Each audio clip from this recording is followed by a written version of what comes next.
I rescued her from the fire. She says our fates are now one fire dizzy. The flames of destiny. The alarm screamed through Lumeria Fire Station just as Rakan finished his evening coffee. Within minutes, he and his crew were racing through rain-slick streets toward the old Moonlight Theatre on the harbor's edge. Smoke billowed into the twilight sky like dark wings, and flames danced behind shattered windows. Buildings been condemned for years, Jorah shouted over the engine's roar. Should be empty. But Rakan felt something pulling at his chest, an inexplicable urgency that made his hands tighten on his gear. As they arrived, the structure groaned ominously, its ancient timbers surrendering to the inferno's hunger. Captain Murren barked orders, but Rakan was already moving, something beyond training driving him forward. Through the smoke and heat, past collapsed doorways and burning curtains, he pushed deeper into the building than safety allowed. His radio crackled with warnings he barely heard. Then he saw her. A woman lay trapped beneath a fallen beam in what had once been the theatre's grand lobby. But she wasn't entirely human. Delicate auburn fur traced the edges of her face, and her ears were distinctly vulpine. Her clothing shimmered with patterns that seemed to move in the firelight. Despite her dire situation, her amber eyes met his with an intensity that stopped his breath. "Please," she whispered, her voice somehow clear through the roaring flames. "It's you. Finally." Rakan didn't hesitate. He braced himself, lifted the beam with strength born of desperation, and pulled her free. She was lighter than expected, fitting perfectly against him as he carried her through the collapsing structure. Around them, fire seemed to part like a living thing, creating a path where none should exist. Outside, as paramedics rushed forward, the woman caught his wrist. Her touch sent warmth through him that had nothing to do with the fire. "Rakan though," she murmured, somehow knowing his name. "Our fates were written in starfire long before this night. I am Talia Shir, and I have been waiting for you." Then her eyes fluttered closed, leaving Rakan staring in wonder as the theatre collapsed behind them into ash and memory, secrets revealed. Rakan paced his small apartment, stealing glances at the woman sleeping on his couch.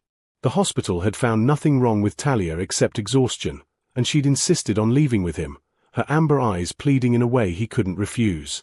Now, as dawn light filtered through his windows, he questioned his sanity. Talia stirred, stretching with feline grace. Her fox-like features seemed more pronounced in the soft morning light, beautiful and otherworldly. She smiled at him, and his heart stumbled. "You have questions," she said softly, sitting up. "I can see them burning in your eyes like embers." "You knew my name," Rakan began, settling into the chair across from her. "You said we were fated. And what are you?" Talia's fingers traced patterns in the air, and Rakan watched in amazement as tiny sparks of golden light followed her movements. "I am a guardian, descended from an ancient lineage that has protected the balance between magical and mortal realms for centuries. My ancestors served the fire spirits, and in return, we received gifts." She stood, moving closer to him. "3 months ago, during the autumn equinox, the spirits showed me a vision. A human with courage matching his compassion, whose soul burned bright enough to bridge our worlds. They showed me you, Rakan, pulling people from flames, risking everything for strangers." Rakan's breath caught as she knelt before him, her hand hovering near his cheek. "The theatre fire was no accident. The spirits called me there, knowing you would come. Our meeting was written in prophecy, a bond that would strengthen both our peoples." "This is impossible," he whispered, but didn't pull away when her palm finally touched his face. "Your heart knows the truth," Talia said gently. "I felt it the moment you held me. Didn't you feel it too? That recognition, like remembering someone you've known forever." Rakan closed his eyes, admitting what he'd been trying to deny. "Yes. Like coming home." Talia's smile was radiant. "Then let me show you my world, and I will learn yours. Together, we'll discover what our fates have planned." 2 worlds colliding. The next 2 weeks passed in a blur of revelation and wonder. Talia stayed with Rakan, and each day brought new discoveries. She taught him about fire spirits during breakfast, demonstrated minor magical workings while he cooked dinner, and shared stories of her people under starlight from his balcony. "Your world is so structured," Talia mused one evening, curled beside him as they watched the city lights. Schedules, routines, everything measured and planned. My people live with the ebb and flow of natural rhythms.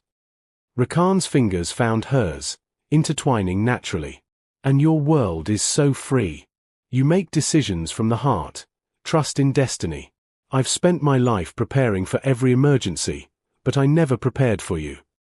She turned to face him, her expression tender. Perhaps that's why we balance each other perfectly. But integration proved challenging. At the fire station, Jorah cornered Rakan during their shift. You've been different lately. Distracted. And that woman you've been with, there's something unusual about her. She's just unique, Rakan hedged, hating the half-truth. Jorah's eyes narrowed with concern. Just be careful, brother. I've known you since academy days. Don't lose yourself. That night, as Rakan returned home, he found Talia surrounded by shimmering light. An ethereal figure materialized beside her, an older woman with similar features, translucent and glowing. This is Silwen, Talia introduced softly. My ancestor and guide. Silwen's ancient eyes studied Rakan. The bond grows strong, but challenges await. The magical realm does not easily accept human involvement, and your world fears what it cannot understand. Love alone may not be enough, you must choose to fight for it, together. The vision faded, leaving Rakan and Talia staring at each other. Slowly, Talia stood and crossed to him, her hands sliding up his chest to rest over his heart. I choose this, she whispered. I choose you, Rakan. Whatever comes. He pulled her close, burying his face in her hair. And I choose you, Talia. Always. Their lips met in a kiss that tasted of smoke and starlight, sealing their promise. The bond awakens. The emergency call came 3 weeks after they met, a massive wildfire threatening Lumeria's eastern districts, driven by unusual winds and spreading with supernatural speed. Rakan suited up while Talia paced his apartment, her agitation palpable. Something's wrong, she insisted. This fire feels angry, unnatural. The spirits are disturbed. Then come with me, Rakan said suddenly. If this involves your world, I need you there. At the fire line, chaos reigned. Flames jumped fire breaks impossibly, and the heat was intense enough to melt equipment. Captain Murren coordinated evacuations while firefighters struggled to contain the blaze. Talia closed her eyes, reaching out with senses Rakan couldn't comprehend. The fire isn't just burning, it's searching for something. A magical artifact buried beneath the old district, something that's calling to it. Can you stop it? Rakan asked. Not alone. She met his gaze. But together, if you trust me completely, we might redirect it. Without hesitation, Rakan took her hand. Talia began to chant in an ancient language, and suddenly Rakan could feel what she felt, the fire's consciousness, its hunger and confusion. Through their joined hands, his courage and her magic merged into something greater. The flames responded, turning away from homes and lives, flowing toward the ocean instead. Jorah and the other firefighters watched in awe as the wildfire carved a new path, as if guided by invisible hands. Hours later, exhausted and smoke-stained, Rakan and Talia sat on the beach watching the last embers die in the surf. Around them, saved homes stood testament to their miracle. I felt everything you felt, Rakan murmured. Your connection to the fire, your power, your fear of failing. We were one person in that moment. Talia leaned against him, trembling with fatigue. That's what the prophecy meant. Not just that we'd meet, but that we'd become stronger together than either of us could be alone. Rakan tilted her face up, seeing his own wonder reflected in her amber eyes. I love you, Talia Shire. Across all worlds, through any trial. And I love you, Rakan though. My fate, my heart, my home. Their kiss tasted of salt and smoke, a promise written in fire and sealed with starlight. Fates entwined forever. 6 months transformed everything.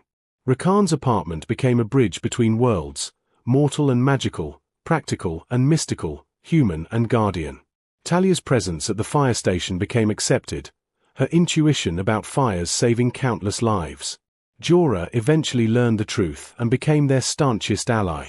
They established the Emberlight Sanctuary in the rebuilt Moonlight Theatre, a place where magical beings could safely interact with curious, open-minded humans. Talia taught children about fire safety through enchanted demonstrations, while Rakan shared stories of courage and community service. On their balcony one evening, wrapped in blankets against the cool ocean breeze, Talia traced the burn scar on Rakan's forearm from their first meeting. "Do you ever regret that night? Choosing a life so complicated?" Rakan captured her hand, pressing a kiss to her palm.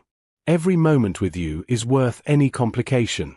You've shown me magic exists not just in spells and spirits, but in finding someone who makes you more yourself than you've ever been." Talia's eyes shimmered with emotion. "My ancestors chose well.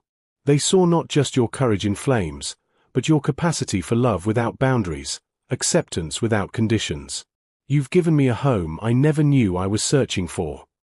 "We've given each other that," Rakan corrected softly. As stars emerged above Lumeria, they stood together, watching their city, their world, settle into peaceful night. The fire that brought them together had tempered them both, forging something unbreakable from two separate souls. Talia rested her head against Rakan's chest, listening to his steady heartbeat. "The spirits were right. Our fates truly are one now."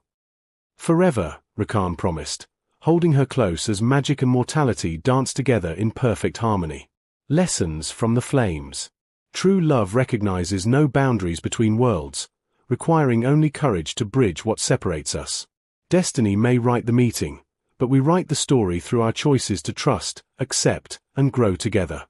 The greatest magic exists not in ancient powers, but in two souls brave enough to intertwine their fates completely. Like fire that tempers steel, love transforms us, making us stronger, braver, and more beautiful than we could ever be alone.